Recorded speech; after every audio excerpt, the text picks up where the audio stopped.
My topic is the current challenges of the Michigan medical marijuana currently. I've been involved with litigation and representing people that have engaged in expected the Medical Marijuana Act to provide them some kind of protections, and it's been 10 years and there's been a lot of carnage along the way. It's, for everybody to fully understand the impact of what I'm going to try to explain is that the MMMA, when it was voted on in 2008, cast more votes than any other vote that's ever been cast in the history of votes in Michigan. There's 3.3 million people, so it was very, proportionally even supported throughout the state. There was one county of the 81 or 82 that did not, in a majority, vote in favor of it. And despite that, and the general principles, if you don't know, are that it's supposed to protect individuals from being arrested who are patients, and also protect the individuals who are acting as their caregivers, growing the marijuana, possessing the plants. Supposed to have protections and immunities for the physicians, and for people that engage in medical marijuana behavior for all other things such as employment, any licensing, as a professional. And that's the way it's laid out, and it is a broadly written law that is intended to extend protections for what would otherwise be illegal behavior. And I guess the ultimate legal kind of existential question that was, took many years to kind of interpret through the courts was what impact is the MMA going to have on the existing prohibitions of marijuana that existed for all the years that before 2008, 2009, and in different areas that I briefly will address, they've had substantive impacts, protective-wise, and others not at all. But over the last 10 years, I can speak from experience that it has not gone the way that I would say it was intended. It was intended to, as a reduce arrests. Instead, we've seen over the course of the 10 years an increase in marijuana arrests, 14%. Forfeiture, which is a topic that a lot of people don't really understand or realize, the impact that it has on all of this is that in like 2012, for example, the state of Michigan brought in $25 million in forfeiture proceeds. This past year, they reported $15 million in proceeds. This is, and people don't understand, forfeiture is a law enforcement tool where they seize property associated with in these cases, like controlled substance, illegal behavior. But this increase has been related to medical marijuana patients and caregivers, and I can offer some explanations as to why, but that's not what I believe the intention of the law was when it was initially acted. It's been a opportunity, one could say, for this government intrusion and government taking. So you have these combination of arrests going up and forfeiture. There's also amazed in the last 10 years the amount of resources that's really become aware to me. I've been practicing law for 25 years, but just totally, making it so clear that the courts all throughout the state of Michigan, I would say at a minimum 40% of every case that's on a docket, on the docket sheet of cases that would be on the agenda for the judges to handle a criminal case, are in some way related to marijuana. It is big business. So you got to think about it, like if there's 4 out of 10 cases, it means that law enforcement was involved in it, the probation department is going to be involved in it, keeping all the people employed there, 40% of that budget going towards processing and assessing these marijuana cases. So that is kind of a purview of the two competing interests of the prohibitions and how the courts have dealt with it, and the intention of this Michigan Medical Marijuana Act, which is supposed to minimize arrests and prosecutions. Now, you would say, well, clearly there must be a reason for this, but there really isn't. I would say that, as I mentioned, the law itself is written broadly and intended to protect, and despite the fact that it was a voter initiative, the policies taken by many of the law enforcement community have been to arrest first, and let's figure it out in court. And the criticism of that is that it's a poorly written law, which, I don't think other people get to complain about the law, and it's poorly written. It's the law, and it's supposed to be enforced. So what happened over several years is that there's been some very odd and unusual interpretations that have not boded well for patients and caregivers, specifically around areas that would seem so germane to the growing of marijuana, or the state authorized growing of marijuana. And I call these kind of gotcha things that have been utilized by law enforcement at times to pull someone out of the protections or their immunity from arrest and prosecution, and in doing so subjects all that may be within their house or all the property that they own in the realm of forfeiture. So it's the combination of those two things. And what I'm, just briefly so you understand what I'm saying, for example, the limitations for immunity from possessing marijuana, if you're a medical marijuana patient, is possessing not more than 2.5 ounces of usable marijuana. The patient could possess not more than 12 plants in an enclosed locked facility, and I use those quotation marks because those things have been utilized as a sword to pull people out of immunity. What do I mean by that? Just in the last 2 years, like maybe a year and a half, a case finally came out that said usable marijuana is defined by the dried plant material. I don't want to get into too much minutia here, but this is a big issue because if the police officer are inspecting or they're called to someone's home because it smells like marijuana, they get a search warrant going, and someone has harvested what would be 12 lawful marijuana plants. They have an enclosed locked facility. They take down, let's say, 4 of them, have 8 remaining, lawful, no one's going to complain, it's not any issue of being illegal. But as they hang these plants to dry and take them through the process of drying them and curing them is another term of art for caregivers, and bringing it to the state of it being usable for the patient, it's going through this drying phase, okay? So when it's first taken and placed up there, it weighs nowhere near 2.5 ounces of usable. That weight is much greater. It loses 75 to 80%. And the point is that it took us until 2007 for a Court of Appeals case to finally codify that. Up to that point, the law enforcement would see that and they'd say, oh, that's a lot of marijuana. They'd stick it in the bag and weigh it and say, oh, you got a 9-pound case. We'll see you in court. That's the way it was going. So it has only been recent, and I don't know that even law enforcement has recognized. They still may do that and force the lawyers to file the motions and raise these legal issues. I'm not here to bash police officers. Trust me, I'm not, because there's a reason behind that and the other nuances or gotcha moments that I would say. And that is that, when they passed the MMMA, we'd had, however, whatever anyone's view is of marijuana, whether they think it's the devil's lettuce or they understand it as being a medicinal plant, there had been the greatest propaganda campaign for, it's in the modern era of its being the devil's lettuce.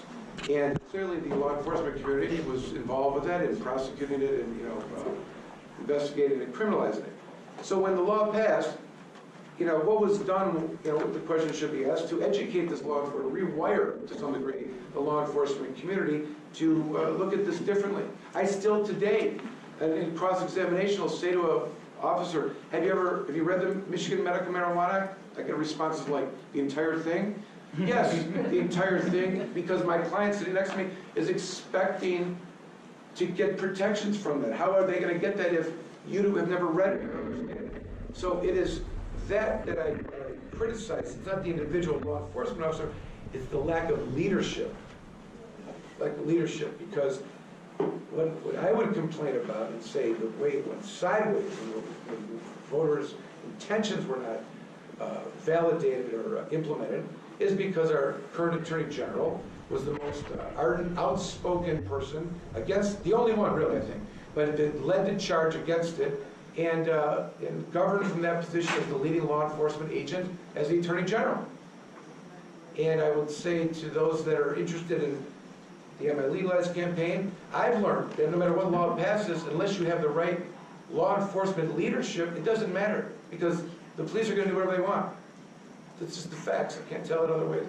They are all powerful and they will enforce the law any way they want to. And what we need really is an Attorney General who's committed to enforcing the will of the people in the election. I know Dana, of course, as we all know here in Plymouth, has been, the perfect candidate in this regard. I find myself, it's not like, in my world everyone understands that, but if I do come across someone that doesn't understand the significance of it or over some, similar thinker, but they're just not into politics, and they don't want to go, join and go to the convention and whatnot. I'm like, look, if there's a person who's got, the authority to actually effectuate change in this regard, it is the Attorney General.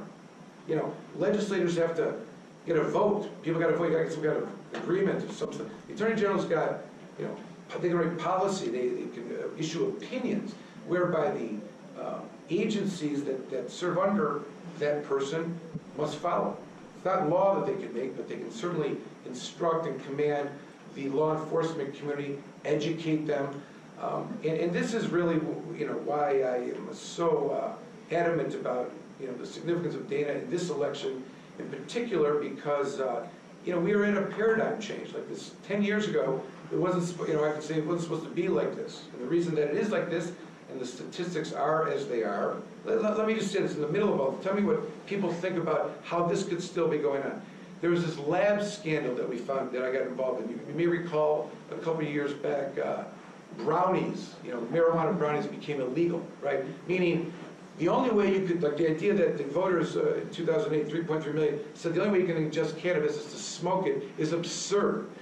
After that case came down, I happen to represent Carruthers, and believe it or not, that case is still going on. But when that, the caption should have been, a mother taking the brownie out of her child's mouth and giving him a bong or something like that. Because that's what they did. And the idea that was going on was absurd. But out of that came even more absurdity, where the Michigan State Forensic Science Lab got involved with this, which they're not supposed to, because they're scientists, and they somehow developed a policy saying that some of these things that are coming, these waxes, and what may be synthetic THC, which is absurd, because there's never been an investigation that resulted in a synthetic THC lab. You can imagine what that would look like. It's pharmaceutical grade kind of thing to be able to do that. Yet they were proffering this absurdity that some of these things that they were seizing illegal because it wasn't plant material was somehow synthetic THC. But along the way, the point I want to make is that we learned that the Forensic Science Division of the Michigan State Police uses 40% of their budget to test marijuana. 40% of the budget. The question of why are the rape kits not getting tested is there. 40%. This is insane. So how could this go on? How could this go on? Because the leading Attorney General, the leading law enforcement agent, lets it. He's the one commanding it. He's the one directing the arrest to take place. And it just can't go on anymore. I mean, is that part of the state police? Yes, there. And they really shouldn't be. It should be under its own umbrella. The science shouldn't be the Michigan State Police's science division. Isn't that sort of the governor's department? I mean, well, they're housed under this. I mean, they're supposed to be scientists. They're supposed to show up and be neutral. You send them some science. You send them some of the tests they're going to do, and they're not picking a side. But that's one of the things that came up. The issue that we exposed was just that you have law enforcement interacting with scientists and encouraging a scientific result, which is not really there. And that's why they really need to be separated. It's too much. I don't say the word collusion, but something to that effect. It's like too much influence. But anyway, so I think. So this is, I want to make the point, I'm not bashing the police officers. I think, the most important thing is that they need to be led by, in a direction, and it's time for a new perspective on this. And, I've had an opportunity to introduce Dana a bunch of times at some speaking events, and I always end with, I ask you to look around for another candidate who has a pot leaf on their website, because anyone that's advising that candidate told them don't do that.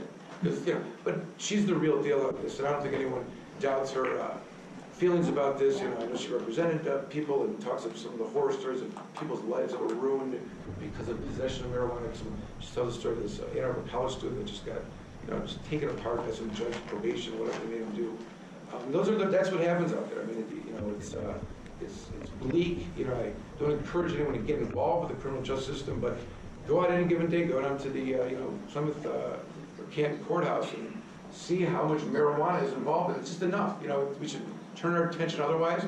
And we want police officers to be safe. The way to make them safe is to have fewer encounters, right? To not engage as much with the citizens. And if you put the marijuana, take that and put it off limits, it's not something that they need to get at and get into. you know, people go about their way, it eliminates all that, keeps them on the road, turns their attention toward real crimes, and makes the community safer. So I'll leave it at that. I talked too much.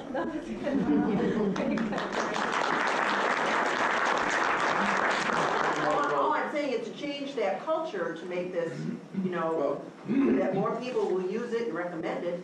You know, if there's some research to say, oh yeah, 50 patients tried it and blah, blah, blah. PubMed MD has more articles on the positive effects of marijuana as medicine than they do on EDDH medicine.